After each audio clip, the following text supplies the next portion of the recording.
Hoje a gente foi conversar um pouquinho com ele e agradecer pelas orações, pela saúde do meu marido, que graças a Deus está plenamente restabelecido. Às vezes o pobre não pode fazer uma obturação, às vezes o pobre tomou água que não era de qualidade, comeu coisa que não era de qualidade e os dentes vão caindo. E o Lula foi ao Nordeste, mas em vez de levar soluções, entregou grosserias e discursos do mais baixo nível da política brasileira.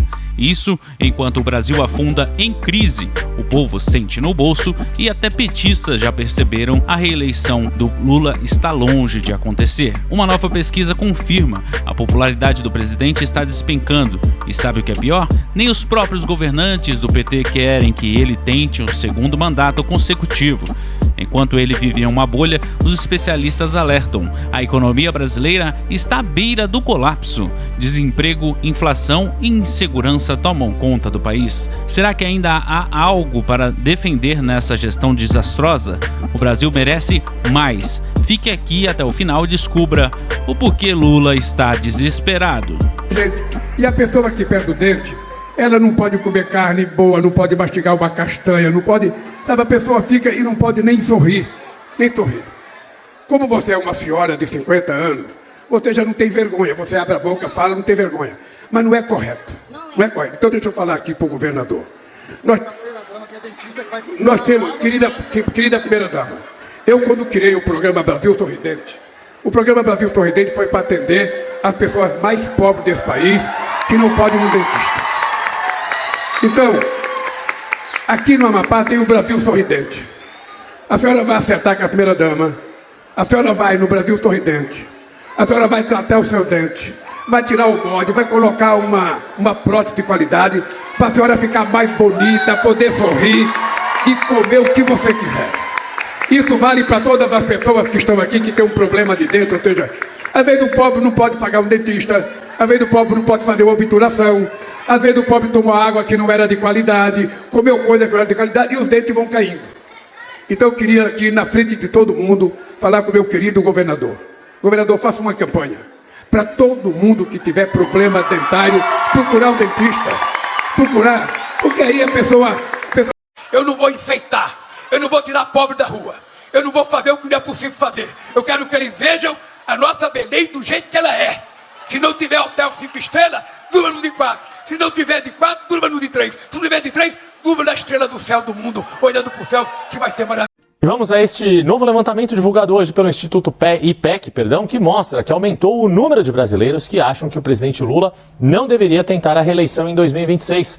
Vamos ao gráfico aqui no nosso telão. Em setembro do ano passado, o percentual já era alto, 58%, mas agora subiu para 62%, 4 pontos de diferença. E aqueles que apoiam a reeleição, que acham que Lula sim deve disputar um segundo mandato no ano que vem, eram 39% em setembro e agora são 35%. E em contas redondas, aqui 2/3 acham que Lula não deve se reeleger e 1/3 apoiam a candidatura à reeleição. Os indecisos são os mesmos, 3% nos dois levantamentos.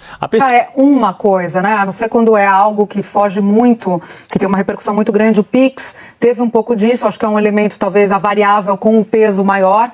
Mas concordo com você que você tem um contexto em que a esquerda está fragilizada no mundo, uma direita fortalecida, você tem a vitória de Trump ali, você tem uma oposição sabendo fazer mais oposição aqui dentro, portanto, fragilizando o governo em diferentes frentes. Quando o próprio governo tropeça ou erra, a oposição faz disso maior, porque sabe fazer a retórica de oposição, que não sabia, como você bem dizia, o PSDB, por exemplo, nos anos Lula 1 e 2. Acho que há um cansaço também com o governo que tem passa uma sensação de que é um governo antigo, no sentido de que não traz novas pautas e talvez velhos problemas, né, que as pessoas já viram lá atrás e querem virar a página. Uma dificuldade de comunicação com os jovens, que eu colocaria também a questão do que as pessoas querem, empreendedorismo, essa coisa do Estado menor, esse tipo de discurso que a gente vê crescendo, se fortalecendo na extrema-direita e chegando a uma parcela da população. O governo não consegue entrar nessa parcela. A discussão dos valores mais conservadores, o governo não foi eleito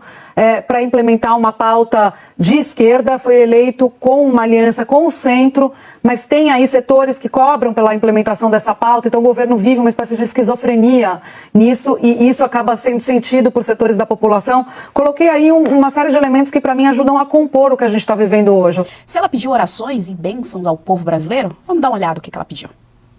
E hoje a gente começou o dia abençoada, encontrando com o Papa Francisco. Eu estou muito emocionada toda vez que eu encontro com ele, é sempre uma emoção.